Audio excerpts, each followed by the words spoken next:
Alien bike driving থ্রিডির মধ্যে আমি find করেছি একটা বেন 10 এর অমনিট্রিক্স। বাট আনফরচুনেটলি এই অমনিট্রিক্স এর ভেতর থেকে সবকটা এলিয়েন বেরিয়ে আমাদের শহরে লুকিয়ে পড়েছে। এখন আমাকে সেই সবকটা এলিয়েনকে ধরে এই অমনিট্রিক্স এর মধ্যে ঢোকাতে হবে, যেটা খুবই ভয়ানক আর চ্যালেঞ্জিং হতে চলেছে। কিন্তু এই অমনিট্রিক্স আমাদের এই শহরে এলো কিভাবে জানতে হলে ভিডিওটা একদম শুরু থেকে এন্ড পর্যন্ত দেখতে থাকো।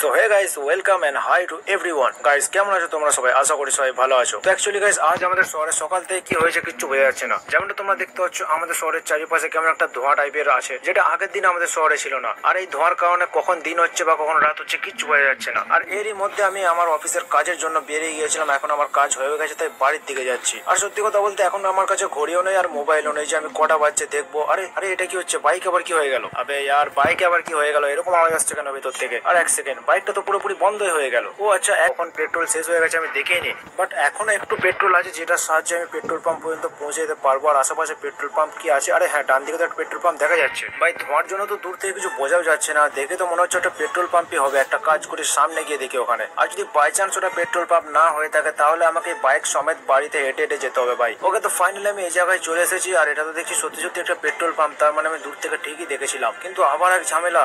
এই পেট্রোল পাম্পের আশেপাশে তো সেরকম কাউকে দেখাই যাচ্ছে না, সবকটা মেশিন ফাঁকা পড়ে আছে। আর এত বড় পেট্রোল পাম্প আর একটা ওয়ার্কার নেই, তাহলে কি সত্যি সত্যি এখন রাত হয়ে গেছে নাকি? তবে আর যাই হোক, আমাকে এই পেট্রোল পাম্প থেকে যেভাবে হোক পেট্রোল নিতেই হবে, নইলে আমি বাড়ি পৌঁছাতে পারবো না। বাট গাইস এক সেকেন্ড, হঠাৎ করে কেমন যেন চারদিকটা অন্ধকার হয়ে গেল আর কেমন যেন একটা ভাই ঠান্ডা আবহাওয়া পড়ে গেছে। আর গাইস ওয়েট, হঠাৎ এটা কিসের আওয়াজ শুরু হয়ে গেল ভাই?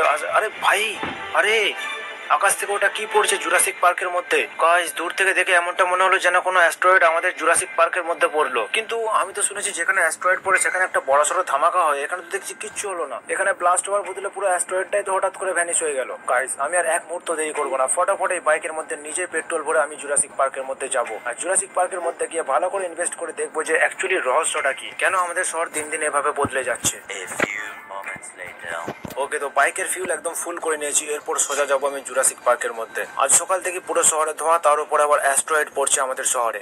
ওকে, তো সামনে এখন আমাদের জুরাসিক পার্কের গেটের ভিতরে আমরা ঢুকে গেছি। আর এক সেকেন্ড, জুরাসিক পার্কে ঢোকার পর তো সেরকম কিছু বোঝা যাচ্ছে না যে এখানে অ্যাস্ট্রয়েড পড়েছিল কিছুক্ষণ আগে। চারিদিকটা একদম শুনশান হয়ে আছে। একটা কাজ করি, জঙ্গলের আর একটু ভেতরে গিয়ে দেখি। অনেকটাই গভীরে চলে এসেছি এই জুরাসিক পার্কের মধ্যে। আর যা বুঝতে পারছি বাইক নিয়ে এই জঙ্গলের মধ্যে বেশিক্ষণ ঘোরা যাবে না, তাই আমি ভাবছি চারিদিকটা একবার পায়ে হেঁটেই দেখবো। আমি নিশ্চিত কিছু একটা পেতে পারি আমি এই জঙ্গল থেকে। ও ভাই সাহেব, গাইস জঙ্গলে একটু ভেতরে আসার পরে এটা আমি কি দেখতে পেলাম? এটা তো দেখছি একটা ঘড়ির মতো কিছু টাইপের, কিন্তু এত মোটা কেন ভাই? শুধু তাই নয়, এটার থেকে একটা হলোগ্রাম লাইটও বেরিয়ে আসছে। বাট এই ঘড়িটা দেখে এমন কেন মনে হচ্ছে যে এটা আগেও আমি কোথাও দেখেছি, কিন্তু এখন আমার ঠিকভাবে মনে পড়ছে না। গাইস তোমরা এক কাজ করো, এই ঘড়িটা যদি কোথাও দেখে থাকো তাহলে অবশ্যই কমেন্টে লিখে দাও। আর ভাই তবে অনেক হয়েছে, চলো এক কাজ করি, ঘড়িটা একবার হাতে পড়ে দেখে নিই। আরে কি করছো? ওই ঘড়িটা হাতে পড়ো না, তুমি মারা যাবে। আরে এই জঙ্গলের মধ্যে কি আবার কথা বলছে ভাই? আমি বলছি এইদিকে তাকাও। ও ভাই এক সেকেন্ড, এত গভীর রাতে জঙ্গলের মধ্যে এই বুড়োটা কি করছে? দেহের অবস্থা দেখে তো মনে হচ্ছে 70-80 বছর পেরিয়ে গেছে, আর এখনো সুট বুট পরে দাঁড়িয়ে আছে এই জঙ্গলের মধ্যে। আরে আঙ্কেল কে আপনি? আপনি আমার কাছে এসে কথা বলুন। আমার নাম হচ্ছে গ্র্যান্ডপা ম্যাক্স। তোমাদের এই শহরে এসে আমি একটা বড় বিপদে পড়ে গেছি। কি বিপদে পড়েছেন?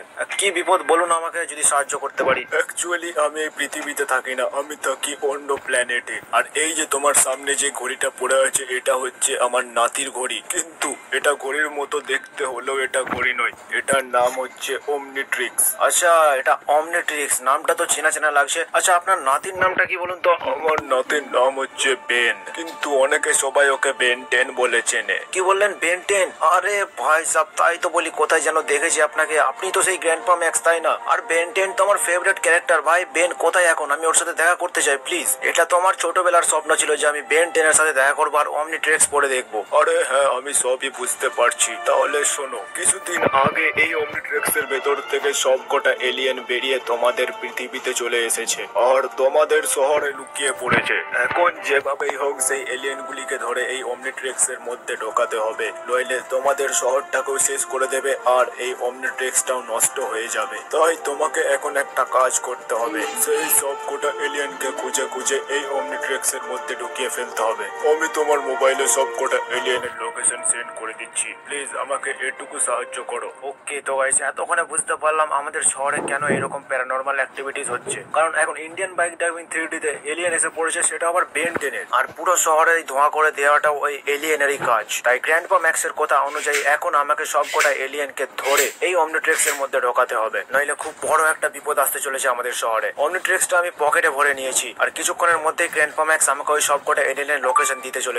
আর এক সেকেন্ড, মোবাইলে কিসের একটা নোটিফিকেশন এলো বলে মনে হচ্ছে। একটা কাজ করি, বাইকটা রাস্তার সাইডে লাগিয়ে দেখি, এটা নিশ্চয়ই গ্র্যান্ডপা ম্যাক্সের দেওয়া এলিয়েনের লোকেশন হতে পারে। ওয়েল, তো এখানে নোটিফিকেশনে ক্লিক করার পরে একটা ভিডিও প্লে হয়ে গেছে, যেখানে একটা বড় বিল্ডিং দেখা যাচ্ছে, যেটার অ্যাঙ্গেল পুরো বিল্ডিং এর উপরে চলে গেছে, আর বিল্ডিং এর উপরে কিছু তো একটা আছে। আর এক সেকেন্ড, এটা তো ভাই এলিয়েন দেখছি, তার মানে গ্র্যান্ডপা ম্যাক্স আমাকে সববার প্রথম এলিয়েনের লোকেশন দিয়ে দিয়েছে। আর এই ভিডিও ডেসক্রিপশনে এটাও লেখা ছিল যে ইন্ডিয়ান বাইক ড্রাইভিং 3D এর মধ্যে যে সব থেকে বড় বিল্ডিং আছে সেই টপের মধ্যে এই এলিয়েনটা আছে। তার মানে আমাকে এখন সববার প্রথম ওই লংগেস্ট বিল্ডিংটা ফাইন্ড করতে হবে। দেখতে দেখতে মেন সিটিতেও আমি চলে এসেছি, আর যতটা সম্ভব এখানেই থাকতে পারে ওই লংগেস্ট বিল্ডিং। এক সেকেন্ড, চারিদিকটা একটু ভালো করে চোখ বুলিয়ে দেখে নি। চারদিকটা ঘুরে যা বুঝতে পারলাম গাইস, এখন আমার সামনে যে বিল্ডিংটা আছে না, এটাই হচ্ছে সব থেকে লংগেস্ট বিল্ডিং। তার মানে এখন আমাকে এটার উপরে উঠতে হবে, কিন্তু এত বড় বিল্ডিং এর উপর আমি উঠবো কেমন করে? আইডিয়া, এখন একটা জিনিস আমাকে হেল্প করতে পারে, সেটা হচ্ছে আয়রন ম্যানের দেওয়া জেট প্যাক। তাহলে দেরি কিসের, ফটাফট আমি জেট প্যাকটাকে স্পন করে নিই। আর এখানে স্পন হয়ে গেছে, তো চলো এরপর না দেরি করে ফটাফট ওই বিল্ডিং এর উপরে চলে যাওয়া যাক। লিটারালি গাইস, এই বিল্ডিংটা সত্যি অনেক উঁচু। আমি অনেকক্ষণ থেকে জেট প্যাকটা ড্রাইভ করছি, বাট এখনো উঠতে পারিনি। এখানে আর একটু হলে পৌঁছারে ভাই সাহেব ধাক্কা খেয়ে গেল। এত উঁচুতে গাইস আমি ঠিকঠাক ভাবে জেট প্যাকটাকে ড্রাইভ করতে পারছি না। তো গাইস, কিছুক্ষণ চেষ্টা করার পরে ফাইনালি আমি বিল্ডিং এর টপে এসে পড়েছি। আর টপে আসার পরে আমি সেই এলিয়েনটাকে দেখতে পেয়ে গেছি, যেটার লোকেশন আমাকে গ্র্যান্ডপা ম্যাক্স পাঠিয়েছিল। তাহলে ফাইন যখন করেই ফেলেছি, একটা কাজ করি, ফটাফট এটাকে অমনিট্রেক্স এর মধ্যে ঢুকিয়ে ফেলি। ফাইনালি গাইস, আমাদের প্রথম যে এলিয়েন তাকে আমরা অমনিট্রেক্স এর মধ্যে ঢুকিয়ে ফেলেছি, আর এই এলিয়েনটার নাম ছিল সোয়াম্প ফায়ার। আমাকে কিছুই করতে হলো না ভাই, অমনিট্রেক্সটা যখনই ওই এলিয়েনের সামনে বার করলাম, অটোমেটিক ওই এলিয়েনটাই অমনিট্রেক্স এর মধ্যে ঢুকে গেল। আর এমনিতেও দিনের বেলা এই এলিয়েনদের ক্ষমতা একটু কমই থাকে। এনিওয়েজ, তো চলো, একটা এলিয়েন আমরা অমনিট্রেক্স এর মধ্যে ঢুকিয়ে ফেলেছি, এরপর আরো 9টা এলিয়েন বাকি আছে। আর এক সেকেন্ড, মোবাইলে তো দেখছি নোটিফিকেশনও চলে এলো, আর এখানে গ্র্যান্ডপা ম্যাক্স আবারও একটা এলিয়েনের লোকেশন পাঠিয়েছে, যেটা আমাদের কনস্ট্রাকশন এরিয়ার সেকেন্ড বিল্ডিং এর ওপরে। আর এখন তোমরা যে এলিয়েনটাকে দেখতে পাচ্ছ, এটার নাম হচ্ছে XLR-8।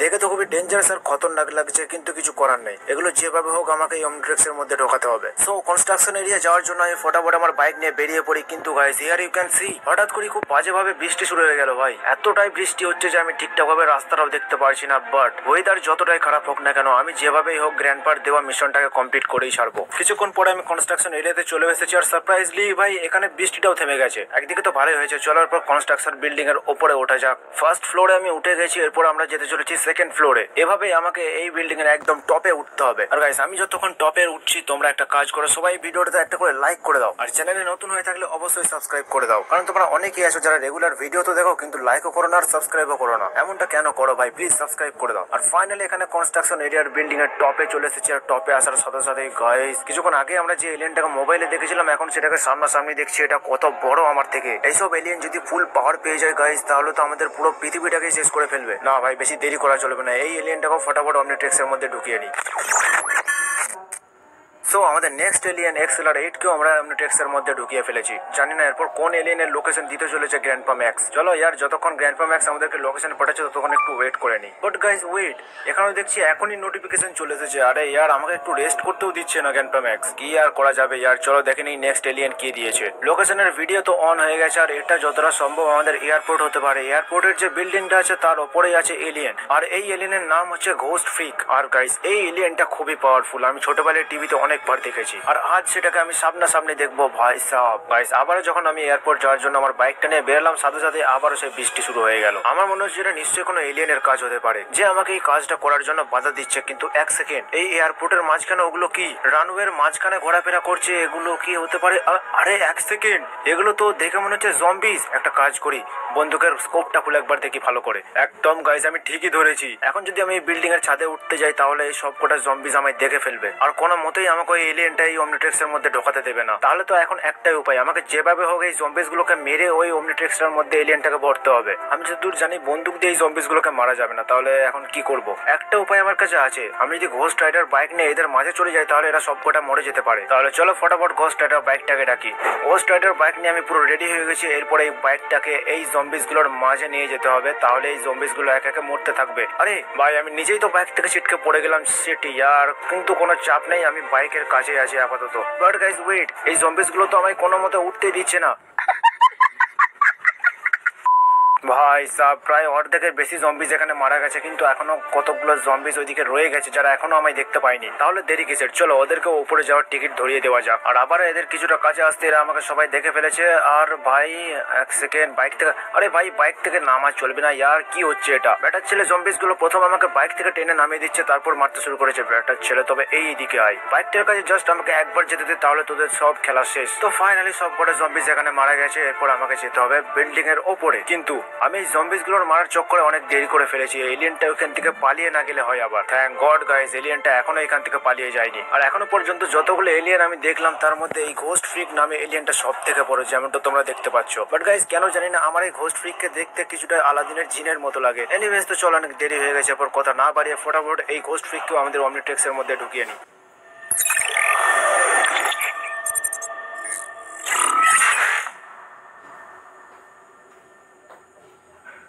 ওয়েল তো গাইস, এখনো পর্যন্ত আমরা 3টে এলিয়েন অমনিট্রিক্স এর মধ্যে কালেক্ট করতে পেরেছি। এভাবে এখনো আমাদেরকে আরো 7টা এলিয়েন কালেক্ট করতে হবে এই অমনিট্রিক্স এর মধ্যে। আর 7টা এলিয়েন কালেক্ট করা যদি আমি একই ভিডিওর মধ্যে দেখাই তাহলে ভিডিওটা খুবই লম্বা হয়ে যাবে। তো গাইস তোমরা সবাই এক কাজ করো, ফটাফট এই ভিডিওটিতে একটা করে লাইক করে দাও। লাইক আমি রাখছি মাত্র 1K। তারই সাথে কমেন্টেও লিখে দিও বেন 10 পার্ট 2। যখনই 1K লাইক কমপ্লিট হয়ে যাবে আমি সাথে সাথে এর পার্ট 2 নিয়ে চলে আসবো, যেটা খুবই অ্যাকশন আর ক্রেজি হতে চলেছে। তাহলে ভিডিওটা আজকে এই পর্যন্ত ছিল, দেখা হচ্ছে পরের ভিডিওতে। ততক্ষণের জন্য বাই।